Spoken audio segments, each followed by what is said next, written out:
through South-South and triangular cooperation, Thailand is committed to forging stronger partnership, particularly with least developed countries, landlocked developing countries, and small island developing states. Moreover, Thailand's aspirations to become a member of BRICS and OECD is driven by our desire to build bridges to promote North-South development cooperation, which is also critical in addressing urgent challenges. That is Thailand's Foreign Minister, Maris Sayampong, addressing the United Nations General Assembly on September 29th. Just a month and a half ago, Thailand's Constitutional Court removed Prime Minister Thaksin from office for appointing a minister with a criminal conviction. And on August 18th, Paetongtarn Shinawatra, daughter of the divisive former leader Thaksin Shinawatra, became Thailand's Prime Minister after receiving a royal letter of endorsement.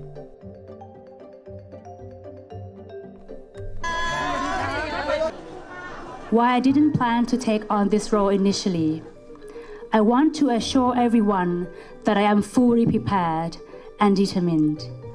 The role of Prime Minister carries immense responsibility, and I'm focused on addressing the pressing issues facing our country, particularly improving the lives of our citizens.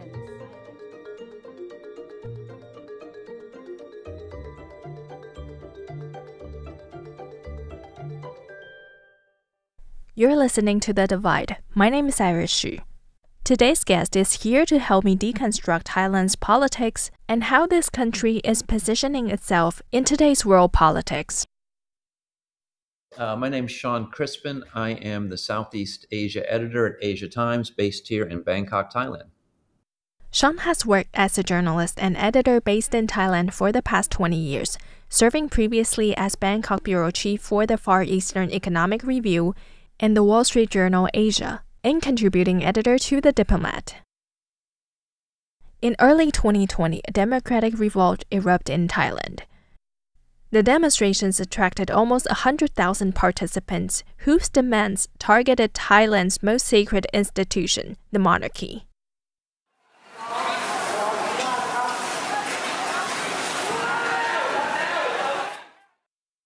What happened to the protests? Unfortunately, suppression and death. Thailand had a moment in 2020 and 2021 in the wake of the dissolution of the pro-democracy Move Forward Party.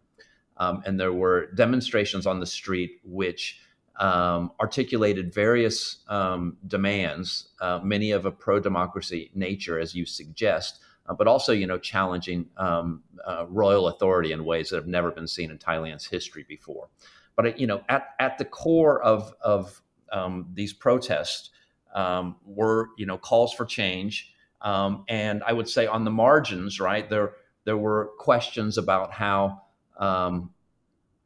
aligned Thailand was with China and its authoritarian tendencies. That there were very clear messages from the previous Future Forward Party that Thailand needed to re-examine its relationship with China and acknowledge some of the pressure points that China has put on Thailand, say with the dams on the upper reaches of the Mekong, some of their aligned militia groups in Myanmar moving closer to the Thai border, and more broadly, and this obviously, not necessarily being Beijing policy, but the proliferation of these so-called scam centers right across the Thai border in Myanmar, and some of the impact that financial fraud is having on Thailand's both its economy and on its reputation as a safe place for tourism, a good place for business, and the like. So these pro-democracy protests, as you put it, took on many forms and faces, but there was an element there that did draw into question Thailand's ties to China, and we're kind of calling for a reset of relations. So who holds the power in Thailand's politics today? These have been a tumultuous few weeks in the world of Thai politics. In early August, August 7th to be exact, the election-winning Move Forward Party was dissolved by a constitutional court order. And this order effectively ruled that by campaigning on the call for royal reforms, effectively the call to reform the use of the 112 law here, the lèse-majesté law, which is amongst the most punitive in the world and allows for 15-year prison sentences for any calumny, slight criticism of the royal family. So the Election Commission effectively ruled, now get this, the party that won last year's election, and it's important to note that they won 32 of 33 seats in Bangkok, which is the heart of political and economic power in the country. For the first time ever, a party has been dissolved for overtly royal reasons. And this is the subsequent party after Future Forward that is the spearhead of this pro-democracy movement you alluded to earlier. So, this party won the election, was not allowed to form the government precisely because of their calls for royal reform. A year later, they're dissolved for these very same reasons. Again, this is the party that won the election and swept Bangkok.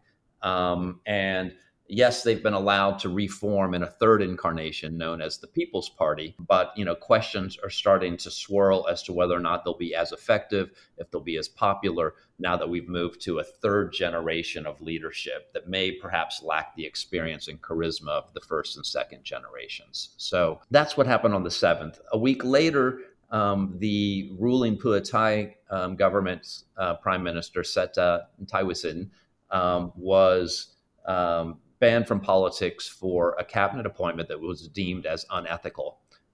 This was largely unseen. Markets didn't see it coming. Everyone thought he would survive. There have been plenty of signals in the run-up to that decision that he would be allowed to keep the seat. And this kind of set Thai politics on its head overnight. And what has emerged in the wake of that is something we all anticipated would perhaps happen over the next 3 years, but was put on a fast track with this surprise decision. And that is that the daughter of former Prime Minister Thaksin Shinawatra, Paetongtarn Shinawatra, was elected Prime Minister by Parliament. So we've seen yet another iteration of a Shinawatra family member, taking the helm of Thailand's politics. And this has come, obviously with the fast and ready criticism, that this is nepotism. We've seen just with the announcement of the cabinet yesterday that many family members of these machine politicians, were given prominent roles in her cabinet. So it's very much kind of looking like, a government of nepotism, which will very quickly raise questions of competence and experience as they attempt to administer the country. That's kind of where we are. The backstory to this, of course, is that the Shinawatra family clan, did a deal with military-aligned parties before last year's election. So, this has very much been a coalition of strange bedfellows where these traditional antagonists in the military and the Pheu Thai, which previously was anti-military, came together in what was very much seen as a royal compact that was going to forge national unity, which the problem for that narrative, of course, is that no one saw the juggernaut that was the Move Forward Party, which surprised everyone by sweeping the election last year. So obviously Thai politics are in a tumultuous state. Opinion polls before Paetongtarn was elected to the premiership showed she was very unpopular. Polled at less 5% in the most authoritative recent opinion poll, whereas Move Forward's now banned leader Pita Limjaroenrat was polling at like 49%, right? So you could argue you've got a very unpopular government put in the chair after these very controversial court decisions. The Shinua family that the new prime minister came from is a wealthy and powerful family in Thailand. The prime minister's father, Thaksin Shinawatra, was the first prime minister of Thailand to complete a full term in office from 2001 to 2006. And in September 2006, Thaksin was deposed in a military coup, and his party was outlawed. And from then on, he lived in self-imposed exile for 15 years, before returning to Thailand in August 2023. How did the family return to power from exile? So that was just it. Those were kind of the terms of the deal, and you can't see my fingers, but I'm putting the deal in quote, right? Because this wasn't on parchment, but it has been reported widely in the local press that there was a meeting between royal representatives and Thaksin before that election. That if and when you win the election, which at the time was kind of the prevailing narrative, then in the name of national unity, we will the military parties will come together with Pheu Thai and form a government for the sake of stability. The idea there being, and the thought at the time was that the military parties would perform as well as they did in 2019 at the polls, and that if you didn't bring them together, it would immediately lead to an unstable setting. So this, and there was the notion that this was actually what the monarchy, the top of the monarchy, wanted to see, and thus it was forged. And yes, from the get-go, even though they were under the same umbrella in a coalition government, it was clear from the start that the conservative establishment was not taking kindly to this arrangement. Though maybe it came from the top, but not everybody who wears yellow in Thailand could stomach the notion of getting in bed with Thaksin. So there was resistance to their policies from the start. You saw these traditional bastions of conservative power and the bureaucracy swinging back and disrupting their policy initiatives and just making life tough on them. So, this earlier incarnation of this coalition that Seta presided over was highly ineffectual.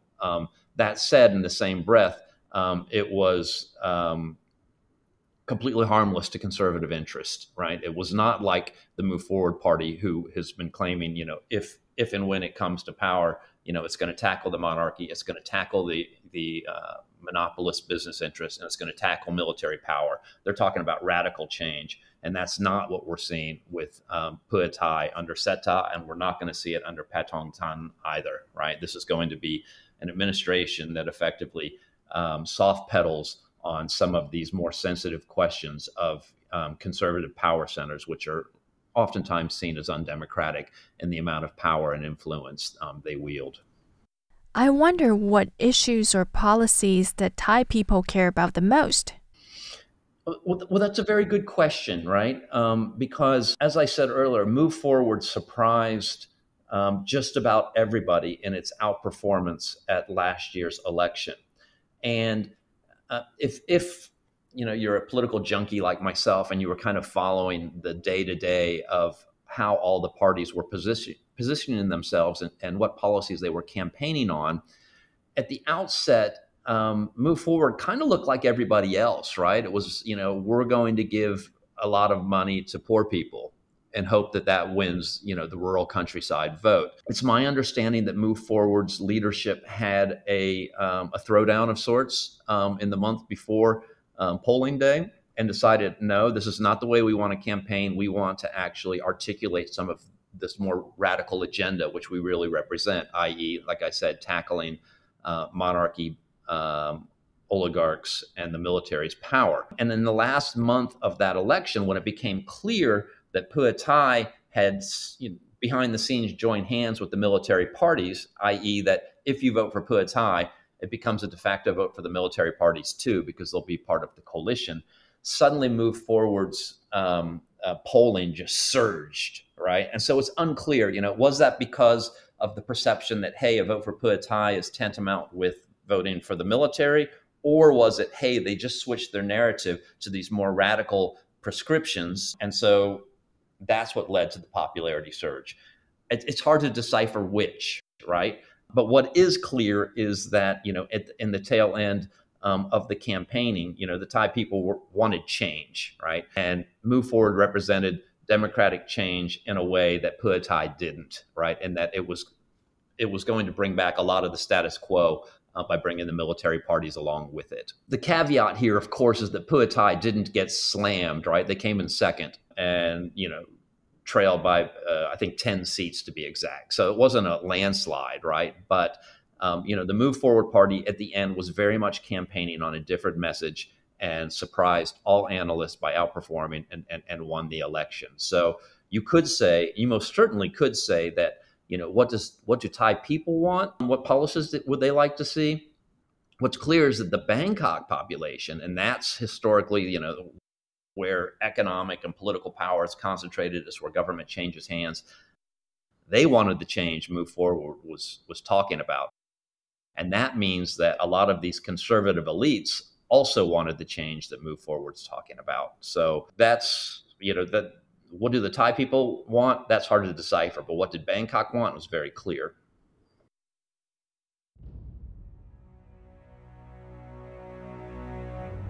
The People's Party was formed in August after the dissolution of the reformist Move Forward Party, and the party's leader Nathapol Rampanyawut told the Foreign Correspondents Club of Thailand on September 26, quote, "In the next 3 years, it's a matter of how we can beat the battle for the majority seats in parliament.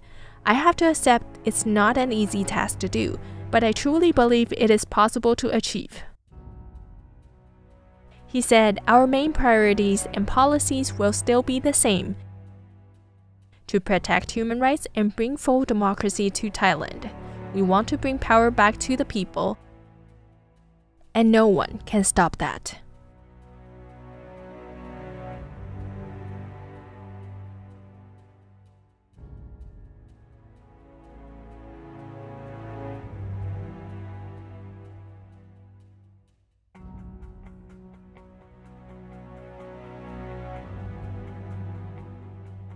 Next week, we will continue our conversation with Asia Times Southeast Asia editor Shawn Crispin about Thailand's economy and how it is navigating itself in today's world politics.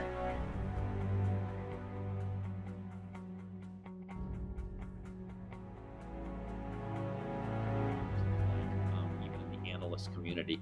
But now that, COVID's passed and a lot of the other regional peers are accelerating. Vietnam's doing very well, Malaysia's doing well, the Philippines is doing well, and Thailand is lagging.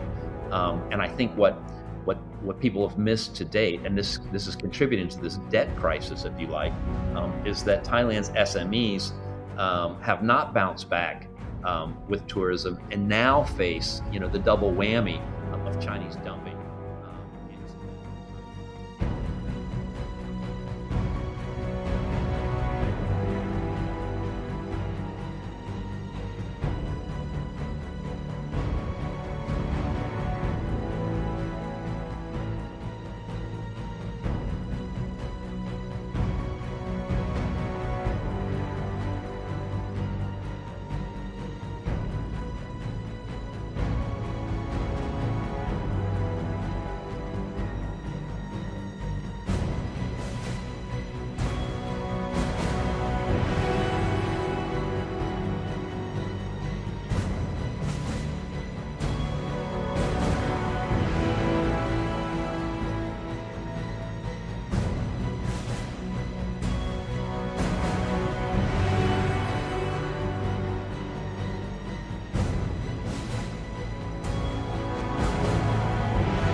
Thank you for listening. This episode of The Divide is produced by Radio Taiwan International.